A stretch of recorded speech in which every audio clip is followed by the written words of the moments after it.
We are starting part 5 of my 5-part series all about should you quit Pinterest now?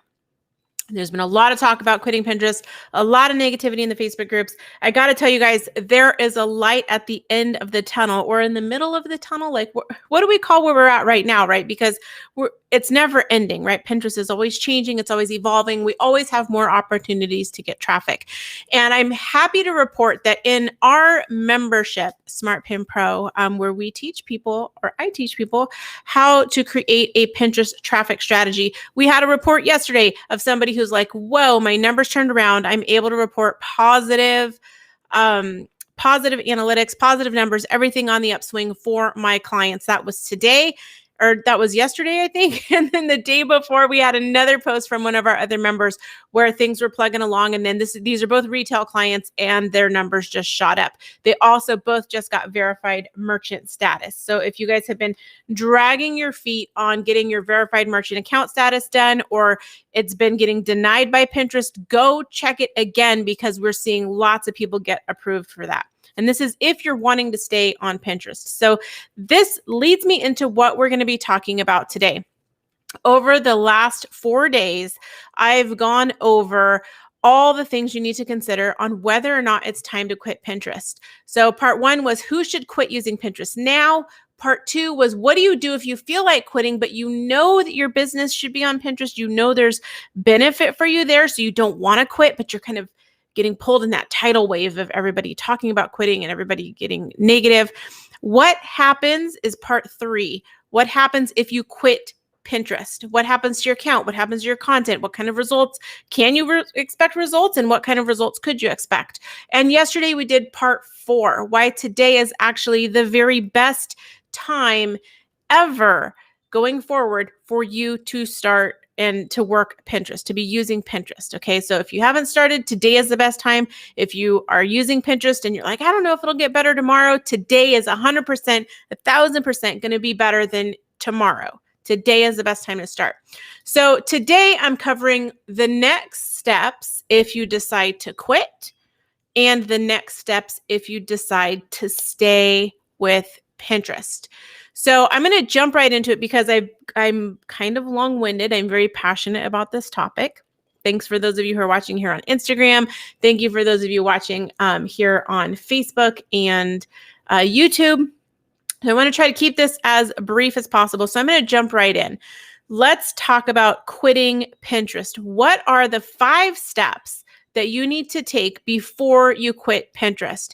And the reason I'm telling you to do this is because you can walk away, right? You can walk away from Pinterest and do absolutely nothing and possibly have some benefit, right? I talked about that on the day 3 video. What happens if you just quit cold turkey right now?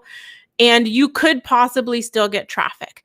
But there are a very few number of things that you can do to be a little more strategic about walking away. Imagine if you just took all your seeds, like you were planting a garden, you took all your seeds and just threw them on the ground. Some of them might grow, but it's pretty likely that most of them wouldn't grow. But what if you just threw a little water on there, threw a little fertilizer on there before you left? It'd have more of there would be more of an opportunity for more of the seeds to actually grow. So that's what I'm going to tell you to do here. Before you quit Pinterest, do these 5 things to set your account up for success, and then you can wash your hands of it and walk away. And I'm telling you, you're going to see results down the line if you do these 5 things. So you can totally walk away, but do these 5 things so that everything you've done up to this point isn't just thrown away in the trash, right? Isn't just totally discarded. Because what you're doing is all of that work is spent, right? You've spent it whether you walk away or you continue working on Pinterest. But wouldn't it be awesome if you could squeeze a little bit more benefit out of what you've already sunk into Pinterest? That's what I want to help you do. Because I know that if you're saying, I'm going to quit Pinterest, you're not going to buy my products, and that's fine. Because there's something bigger at play here. When you quit Pinterest, when anyone quits Pinterest, they quit their blog, they quit their business, they leave all this stuff out on the internet. And it can make for a not great experience. There's times where I've been looking for stuff. there's times you might have been on Pinterest and you're looking for something and you go to the site and it's broken and it's just not a great experience. What if you could make that stuff a little bit better and avoid having it be broken, right? Let's, I don't know, be somewhat stewards of the internet, right? It makes it better for everybody. And it also makes it better for you, right?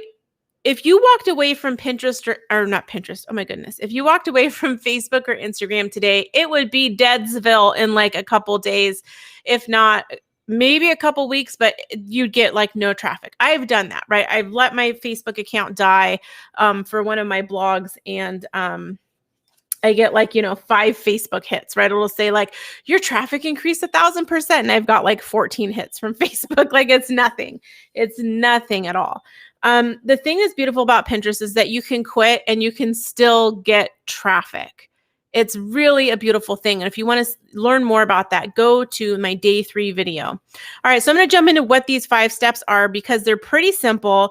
And I'm going to give you a resource to help you do these at the end. Now, right now I'm talking about quitting, but I want you to pay attention if you're like, well, I want to stay on Pinterest. Is this relevant to me? Because if I'm telling people who are quitting to do this to set up their account for success, then if you're staying, you absolutely should do these things to set your account up for success. So number 1 is optimize your account. This means going into, at a minimum, the title on your account, the description on your whole account, right? Your profile, and make sure it has the right link. Make sure it talks about you. It has your brand name. If people are looking for you as the person who's the brand, make sure it's got your name, whatever they're searching for. If you're known for, allergy friendly keto recipes, make sure that those keywords are on there, right? Because if somebody found you on Pinterest, you ultimately want them to come back to your website, right? Especially if you're not really actively working Pinterest. So optimize that profile. Make sure the keywords you want to rank for are on there, and the names or terminology that your company or you are known for is on there. However, people are searching for you or what you write about or what you sell or what you coach about or teach about, those words need to be on there. Now, if you want to go a little bit level deeper, because that's literally a 5-minute investment, step 2 is audit your boards. So go through your boards and make sure that everything is relevant to your business. If you have like a nail art board and, gardening ideas and my favorite football teams, and your business is not about those things, just go through and make those boards private. Okay. You can make them called secret. Mark them secret, take them out of rotation, because what you want on your business account is things that are public facing for your business. Because now what we're going to do is we're going to turn your Pinterest account into like your yellow pages. Maybe some of you are too young for this. Like your yellow pages listing, right? It's like a Google listing for your business. If somebody was like, I need this, and they were to search on Pinterest, we want you to show up. And so this is almost like your business card or your calling card for your business. That's what we're going to turn your Pinterest account into. So take anything that's not relevant to your business and make it secret. Okay, so if you have all these other boards on there, and this is very simple, this is stuff you can do when you're watching TV. This doesn't take a lot of brain power, right? Because you just go through your boards and be like, is that relevant to my business or not? And then if it's not, just there's a little toggle, you click edit and you toggle, make it secret, make it secret, make it secret. That's it. Okay, you don't have to be super crazy with it. You can take it a little step further if you want, especially if you're going to stay on Pinterest and keyword optimize those board titles, keyword optimize the descriptions. But if you're leaving Pinterest, let's at least get everything out of the public view that is not relevant to your business. Number 3, work on your site. And this is like, you should do this whether you stay on Pinterest or not, whether you quit Pinterest or not, is look at how you can convert the visitors you're getting, not only from Pinterest, but from other places, how you can better convert them into buyers, subscribers, and clients. You should always be focusing there. I think this is a place where we really lose a lot of opportunity, is we're so focused on like, I need more traffic. I need more traffic. I need hundreds of thousands of people coming to my site. And we're not working on the conversion rate. So if you have a 1% conversion rate, meaning 1% of the people who come to your site subscribe to your email list, or 1% of them buy, you are leaving 99% on the table. So what if you just increase that to 2%? You're not increasing the traffic, you're increasing the conversion rate. So work on your site. How can you convert those visitors that you're getting from Pinterest or Facebook or wherever else you're going to put your focus, Google? How can you convert them into buyers, subscribers, and clients? It is really worth it to put time there. And that isn't something you do on Pinterest. That's something you're doing on your site, right? And so that can only benefit you. And this is including your product listings. I can't tell you how many people's sites I go and look at and they're like, well, I just sell products. I don't want to blog. I don't make content, and that's fine. But I get to their site and I can't find how to do things. There's no way for me to get on an email list. There's no coupon pop-up. There's nothing that allows me to further connect with them. And guess what? I leave and they lost me as a client. I was there looking to buy things, right? So spend some time working on your site to improve your conversion rates. Number 4, track your KPIs so you can make decisions. And you don't have to go on Pinterest and track your Pinterest KPIs. If you're like, I'm quitting Pinterest, then you don't need to worry about Pinterest analytics. You could have your VA track that if you wanted. But all the visitors from Pinterest are going to show up in Google Analytics. So track in Google Analytics. What are your social referrals? Who's coming from Pinterest? What are they coming to from Pinterest? Because that's going to go back to point number 3. If people all of a sudden are coming to some random thing from Pinterest a year from now, and you quit working on Pinterest, you're going to want to make sure that you've optimized that post to capture that traffic, especially if you're not working Pinterest, right? Because they're going to be one and done. They're going to come over and then they're not going to see anything else of yours because you're not putting new things out on Pinterest. So there's not going to be a lot of stuff for Pinterest to serve from you because your account's not active. So if people are coming over, you want to be able to see that in Google Analytics and then be able to capitalize on those visitors. And number 5, invest in training so you can learn what to do and how to make decisions so that you can either DIY it or hire it out with confidence. And I'm speaking specifically to the people that I identified in video 1 as people who should quit Pinterest. And these are people who are like, I don't want to manage it myself. So I either want someone on my team to manage it or I want to hire somebody to manage it. And in that case, you still need to have some knowledge of what to ask for, what kinds of assets your team or your agency that you hire is going to need in order for you to best support them so they can have success on the platform, managing it for you. You're going to need to know some things like that. So invest in some training to learn what to do and how to make decisions so that you can lead that team member of yours. You can buy the program for them and they can go through it, or you can be better informed in communicating with that agency and know what to ask for and know what red flags are happening.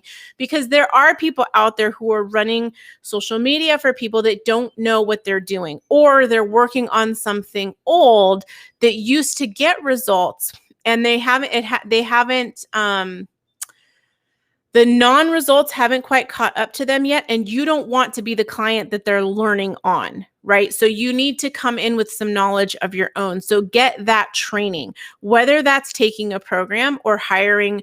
You know, I have people, and I love these kind of clients. These are usually my 7-figure clients, but any business can hire me to do this. We'll sit down for an hour and we'll talk about strategy. What should you look for? What should you not look for? What should you guys be doing? You know, and talk about your specific account. You can hire a Pinterest expert or a Pinterest coach to do that for you and give you the information and the training and the red flags and all those things you need to know. And I love the clients that come to me with a list of questions, because then we know what we're going to talk about. They are going to get the max out of that hour. The calls are recorded so they can go back through them with their team. One of my favorite ones was another course creator. Her marketing manager and her VA took this meeting with me. So I wasn't even meeting with the owner. I wasn't meeting with the course creator. She hired me to talk to them, and they came with their questions. And so then it was essentially like a 1-hour training. So then the marketing manager could make sure that they were asking the high-level questions they needed answers to, and the VA was there so they could ask the execution questions. So she was like, okay, well, exactly how do I do this? And then I could answer both of those things. And it served, because it was recorded, it served as a training for them that they could now now use internally. And it was 1 hour of time that they invested, and they only paid for 1 hour. They didn't pay for a whole course or a whole membership or anything like that, and 12 hours of videos to watch. So you can do something like that. Like, don't feel like, oh, in order for me to learn what questions to ask, I have to buy a whole program. You don't. There are a ton of Pinterest experts out there that, besides myself, like, of course, I would love for you to work with me, but there are a ton of experts out there that you can hire and essentially pick their brain for an hour or half an hour, or however they do their consulting sessions, so that you can then ask those questions and be informed moving forward. And this is really, really important if you decide to go the route of quitting Pinterest by hiring it out to someone else to manage, or by having someone on your team manage it, because you're going to need to know some information to know what to ask, right? It's like you don't just roll into running a business and then you're like, oh, well, my accountant's just taking care of my accounting. I have no idea what my numbers are, right? You probably start to get familiar with things like what's a P&L and what's my revenue and what's my profit, my percent profit. You start to learn what to ask. The same with Pinterest, right? You've got to know the questions to ask in order to gauge their performance and if they're delivering for you. And if they're doing things that are going to jeopardize the health of your account. I can't tell you how many people have told me that they hired an agency or someone to manage their Pinterest and now their account got suspended, right? And so there's a lot of communication that needs to happen there. And those are things that a Pinterest expert like myself can help you navigate. So whether you decide you want to quit or stay, these steps are the same. If you decide to stay, you're going to be doing a lot of these steps repetitively going forward. If you're going to quit Pinterest, there's only 2 things that you're going to do going forward. After you do these 5 steps, you're going to continue working on your site to optimize your conversion rate, to improve it, right? So that you're getting the most out of whoever visits your site from wherever they're visiting. And 2, you're going to track your KPIs in Google Analytics, right? How many people are coming to my site from these places? What's my conversion rate? How many sales am I getting? All of that stuff you can do with Google Analytics. But the other 3 things, optimizing your account, auditing your boards, and investing in training to learn what to do, those are things that you would do once at the moment you decide to quit Pinterest. Now, if you decide to stay on Pinterest, all 5 things are things you will continue to do on a regular basis. Within my program, we recommend that people do what we call a Pinterest account audit. And we have the ultimate Pinterest account audit training. We recommend that you do that at least once a quarter, maybe once every 6 months, right? We don't want to let it go on too long because it can get kind of squirrely because you're adding boards, you're adding pins. If you quit Pinterest, once you optimize, it's kind of static. It stays where it was. You're not going to have new stuff to optimize. You don't need to optimize your account again. You don't need to audit your boards again. But if you're working on Pinterest, you're going to need to do the audit because you're adding new things in there, and it just tends to get messy, right? Like with anything, you go in and you kind of clean it up. It's like you go into your pantry and clean it up. You're like, oh, this stuff's expired. I don't do that anymore. Oh, this went bad. I gotta throw that out. Oh, this canister's empty. I need to wash it. It's the same thing on Pinterest. If you weren't using it all, then there's not going to be anything to clean out. All right. So just really quickly, what are the 5 steps you should do if you're quitting Pinterest? And what are the 5 steps you should do if you're staying? They are the same. The only difference is you're going to continue doing these things if you decide to stay. Plus, you'll do some other stuff, but these are the basics. 1, optimize your account. 2, work on your site and make sure that your conversion rate is really, really good. Continue to improve that. Even if you're hitting industry averages, you can always do better. 3, audit your boards on your Pinterest account. That's a little bit next level. If you're totally wanting to quit, you probably can skip doing that, but at least set boards that are not relevant to your business as secret. 4, track your KPIs in Google Analytics so that you can make decisions about whether or not you should be on Pinterest, about are there opportunities for, like, all of a sudden some post is getting traffic from Pinterest? Is there an opportunity there for you to convert those people into subscribers, buyers, and clients? And then number 5, invest in training. If you are wanting to DIY it in-house, your Pinterest management, or hire someone to do it for you, like on your team, or hire a agency or something like that to manage it for you going forward, you need to know what what kinds of things to expect, what kind of timelines are reasonable, what kinds of questions you should be asking as you're interviewing these people, and what kinds of things you need to do to best support them to get you the results that you want. And that's something that a Pinterest expert like myself can do via a consulting call. So how do you get started, right? Like you're like, well, I don't know how to optimize my account. I don't want to take a whole program. I decided I'm going to quit Pinterest, or I decided I'm going to stay and I'm already overwhelmed. Whatever the case is, I have a very simple one next step for you. And that is to get my roadmap. So I have a Pinterest roadmap that, is totally updated for this year, and it just is really easy to read. It's a PDF, so you probably do want to print it out. It's not the easiest on the phone. That's something I'm working on. I'm like, where can I put this so it's easy for you guys to see on your phone? But you can print it out, or you can look at it online. It's 9 pages, and it's like everything that changed on Pinterest, what steps to do next, my framework for how we do Pinterest strategy, all kinds of really awesome stuff to help you take action. So you can find that at smartpin.pro. So smartpin.pro/map. And I'm typing it in here on let's see, there we go. I'm putting it here on YouTube and Facebook so you guys can see it, but here on Instagram, you guys can't see it, but I will put the link in my profile so you guys can go and grab that roadmap. If you're watching on Instagram. Debbie said that this is great. Thank you, Dr. Debbie Smith. She's watching on Instagram. Thank you for being here. I really do appreciate it when you guys leave comments.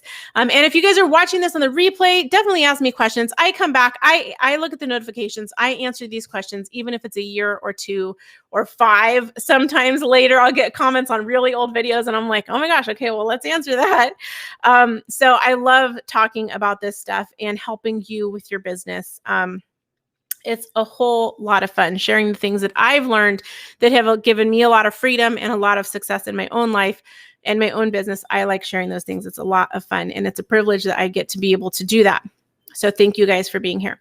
Okay, so get the roadmap so you can start optimizing, and then I'll be in your inbox with even more resources and ideas shortly after that. You'll be on my email list. You'll be getting, stuff from me. This is one of those things that if you're not doing it yet on those posts that are getting traffic from Pinterest, this is a way to optimize them, is to invite people to join your list with a lead magnet. Look at how that's converting. Look at, are they grabbing it and unsubscribing? Like, what can you do to fix that? Like, you want to create that connection with them. So I invite you guys to go grab that roadmap, and I can't wait to see what you do with it. Again, whether you decide to quit Pinterest or stay, these are the steps that are going to help you have success in the long term. And I really do hope that you follow this, because I've given you like literally the step-by-step how-to of what to do. And I don't normally share this kind of stuff like just out there like this. So I really do hope that you take advantage of this. And if you have questions at any point of the way, even if you're like, I'm going to quit Pinterest, put them down in the comments. Let's talk about it. Let's get you set up for success, no matter what you decide to do. All right. Thank you guys so much for watching, and I will see you on my next live. All right. So I just ended my Instagram video. Thank you guys for watching here. It looks like I'm also on LinkedIn. Yay. I've been wanting to go live on LinkedIn for a while, but if you guys are watching on YouTube and Facebook, thank you also for being here. And make sure you subscribe if you're on YouTube. Make sure that you like my page if you are watching this on Facebook. And I will see you guys for the next live.